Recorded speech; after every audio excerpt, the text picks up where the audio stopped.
जरासंध की मृत्यु के पश्चात भगवान श्री कृष्ण द्वारा मुक्त किए गए राजा विश्व के विभिन्न भागों के शासक थे।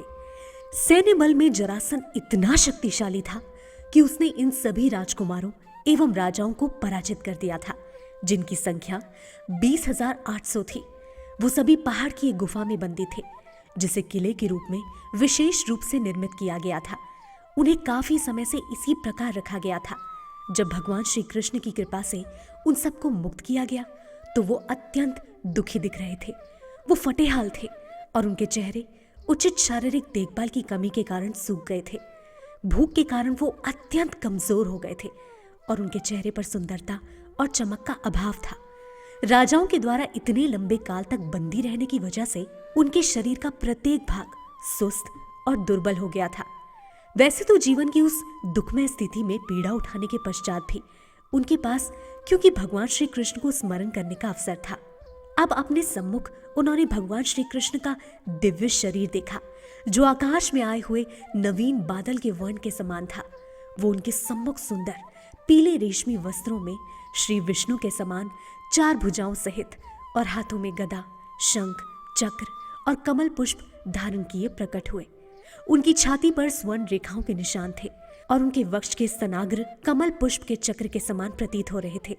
उनके नेत्र कमल पुष्प की पंखुड़ियों के समान लग रहे थे और उनका मुस्कुराता चेहरा सनातन शांति एवं संपन्नता के लक्षण प्रकट कर रहा था।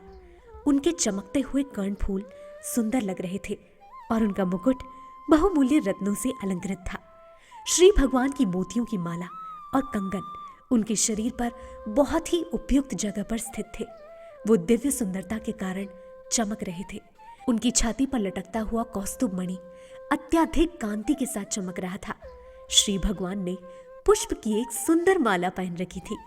इतनी दुखद स्थिति के पश्चात जब राजाओं और राजकुमारों ने सुंदर दिव्य रूप वाले भगवान श्री कृष्ण को देखा तो वो जी भर के उनकी ओर देखते रहे, मानो अपने नेत्रों से अमृत का रसास्वादन कर रहे हो। उनके शरीर को अपनी जीहा से चाट रहे हो, अपनी नाक से उनके शरीर की सुगंध ले रहे हो और अपनी भुजाओं से उनका आलिंगन कर रहे हो। श्री भगवान के सम्मुख होने से उनके पापपूर्ण कार्यों के सारे फल धुल गए। इसलिए बिना संकोच किए उन्होंने श्री भगवान के चरण कमलों की शरण ली। श्रीमद् भगवत गीता में यह कहा गया है कि जब तक व्यक्ति अपने पापपूर्ण कार्यों से मुक्त नहीं हो जाता तब तक वो पूर्णतया श्री भगवान के चरण कमलों में समर्पित नहीं हो सकता। वो सभी राजकुमार जिन्होंने श्री कृष्ण के दर्शन किए अपने पिछले सभी कष्ट भूल गए। वो हाथ जोड़कर और अत्यंत भक्ति के साथ इस प्रकार श्री कृष्ण की सादर वंदना करने लगे। प्रिय भगवान, देवताओं के स्वामी, आप भक्तों की सभी पीड़ा को दूर कर सकते हैं क्योंकि भक्तगण आपके प्रति पूर्णतया समर्पित होते हैं। हे प्रिय कृष्ण, दिव्य आनंद एवं ज्ञान के सनातन श्री मूर्ति, आप अविनाशी हैं और हम आपके चरण कमलों में सादर वंदना अर्पित करते हैं। यह आपकी अहेतुकी कृपा है कि हम जरासंध के बंधन से मुक्त हो गए हैं, परंतु अब हम आपसे प्रार्थना करते हैं कि आप हमें भौतिक जगत की इस भ्रामक शक्ति के बंधन से मुक्त करें। अतः कृपा पूर्वक जन्म और मृत्यु के हमारे निरंतर चक्र को रोकिए। जीवन की इस दुखमय भौतिक स्थिति का हमें उपयुक्त अनुभव हो गया है, जिसमें हम पूर्णतया लीन हैं तथा उसकी कटुता का आस्वादन करने के पश्चात हम आपके चरण कमलों की शरण लेने के लिए आए हैं। हे भगवान, हे मधु राक्षस को मारने वाले, हम सब स्पष्ट रूप से देख सकते हैं कि इसमें जरासंध की जरा भी गलती नहीं थी। ये वास्तव में आपकी अहेतुकी कृपा के कारण हुआ है कि हम अपने राज्य से विमुक्त हो गए, क्योंकि हम स्वयं को राजा महाराजा कहने में अत्यंत अभिमान का अनुभव करते थे। जो भी शासक और राजा मिथ्या अहंकार और शक्ति के कारण फूल जाता है, वो अपनी वास्तविक मूलभूत स्थिति एवं सनातन जीवन को समझने का अवसर नहीं प्राप्त करता। भ्रामक माया के प्रभाव में ऐसे तथाकथित शासक एवं राजा अपनी उपाधि पर मिथ्या गर्व रखते हैं। ऐसे लोग उस मूर्ख व्यक्ति के समान हैं जो समझता है कि मरुस्थल में मृग मरीचिका पानी का एक भंडार है। मूर्ख व्यक्ति सोचते हैं कि उनकी भौतिक उपलब्धियां उनकी रक्षा करेंगी और जो इंद्रिय तृप्ति में संलग्न हैं, वो इस भौतिक जगत को सनातन आनंदोपभोग का स्थान मानते हैं। हे भगवान, हम स्वीकार करते हैं कि इससे पूर्व हम अपने भौतिक ऐश्वर्यों से भूल गए थे, क्योंकि हम एक दूसरे से ईर्ष्या करते थे और एक दूसरे को जीतने की चाह में सत्ता के लिए युद्ध में संलग्न हो गए और हमने अपने नागरिकों के जीवन तक की चिंता नहीं की। राजनीतिक शक्ति का यही रोग है। जैसे ही कोई राजा या राष्ट्र भौतिक ऐश्वर्यों से संपन्न होता है, वैसे ही सैन्य आक्रमण के द्वारा वो अन्य राष्ट्रों पर शासन करना चाहता है। इसी प्रकार व्यापारिक पुरुष किसी विशेष प्रकार के व्यवसाय पर एकाधिकार प्राप्त करना चाहता है और अन्य व्यावसायिक प्रतिष्ठानों पर नियंत्रण रखना चाहता है। मिथ्या अहंकार के द्वारा पदच्युत करने और भौतिक ऐश्वर्यों के द्वारा मोहित होने के पश्चात कृष्ण भावनामृत की प्राप्ति का प्रयास करने के बजाय मानव समाज अस्त व्यस्तता उत्पन्न करता है और शांतिमय जीवन को भंग करता है। इसीलिए लोक जीवन का वास्तविक उद्देश्य, जो कि भगवान श्री विष्णु की कृपा दृष्टि प्राप्त करना है, वो भूल जाते हैं। राजाओं ने आगे कहा, हे भगवान, हम नागरिकों को मारने एवं उन्हें बिना कारण मारे जाने के लिए मोहित करने के घृणित कार्य में संलग्न थे और अपनी राजनीतिक सनक को संतुष्ट कर रहे थे। हमने ये बात नहीं समझी कि दुष्ट मृत्यु के रूप में आप हमारे सम्मुख सदैव उपस्थित हैं। हम इतने मूर्ख बन गए थे कि अपनी स्वयं की आसन मृत्यु को भूलकर हम दूसरों के लिए मौत का कारण बनते रहे। परंतु प्रिय भगवान, आपके प्रतिनिधि काल यानी समय के प्रतिशोध पर अवश्य ही विजय प्राप्त नहीं की जा सकती। काल तत्व इतना बलवान है कि कोई भी व्यक्ति उसके प्रभाव से बच नहीं सकता। इसलिए अपने पार्श्विक कार्यों के फल को हमने प्राप्त कर लिया है और अब हम सभी समृद्धि से विहीन हैं और आपके सम्मुख भिखारियों के समान खड़े हैं। हम अपनी स्थिति को अपने ऊपर आपकी अहेतु की विशुद्ध कृपा मानते हैं, क्योंकि अब हम समझ सकते हैं कि हम धोखे से घमंडी थे और आपकी इच्छा से हमारे भौतिक ऐश्वर्यों को हमसे हटाया जा सकता था। यह आपकी अहेतु की कृपा है, जिसके कारण हम आपके चरण कमलों का स्मरण कर पाए हैं। यही हमारा सर्वोत्तम लाभ है। प्रिय भगवान, ये प्रत्येक व्यक्ति को ज्ञात है कि ये शरीर बीमारियों को उत्पन्न करने का स्थान है।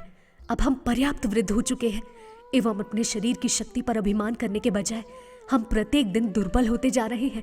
अब हम इंद्रिय तृप्ति में और भौतिक शरीर से प्राप्त मिथ्या आनंद में जरा भी रुचि नहीं रखते।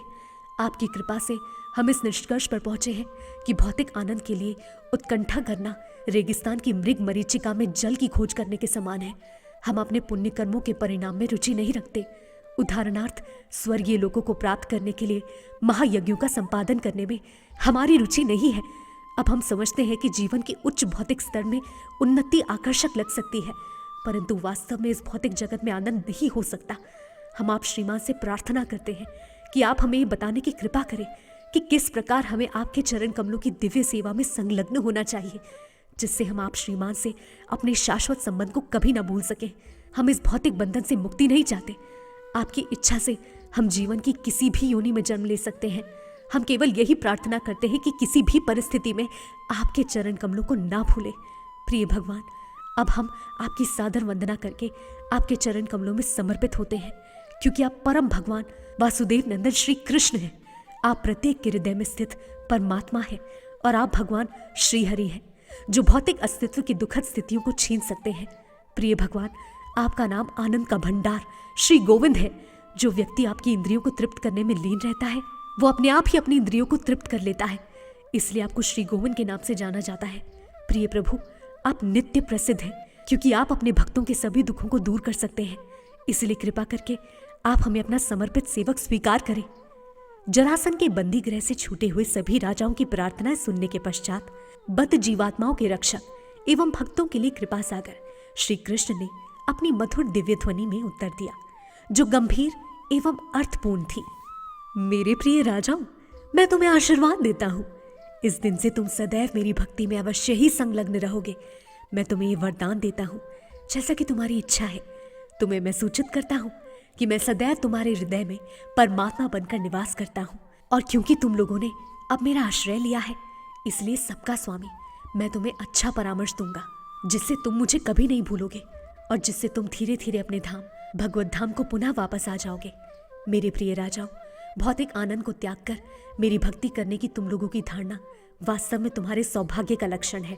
अब से तुम सदैव आनंदमय जीवन का भोग करोगे। मैं इस बात की पुष्टि करता हूँ कि तुम लोगों ने अपनी प्रार्थना में मेरे विषय में जो कुछ कहा है वो सत्य है। ये तथ्य है कि जो व्यक्ति कृष्ण भक्त नहीं है, उसकी भौतिक ऐश्वर्यपूर्ण स्थिति ही उसके पतन एवं भ्रमक शक्ति का शिकार बनने का कारण बनती है। भूतकाल में अनेक विद्रोही राजा हुए हैं, जैसे है निहुष, वेन, रावण और नरकासुर। इनमें से कुछ देवता थे, परंतु अपनी उपाधि के गलत बोध के कारण वो अपने श्रेष्ठ पदों से गिर गए और इस प्रकार वो अपने राज्यों के राजा बने नहीं रह पाए।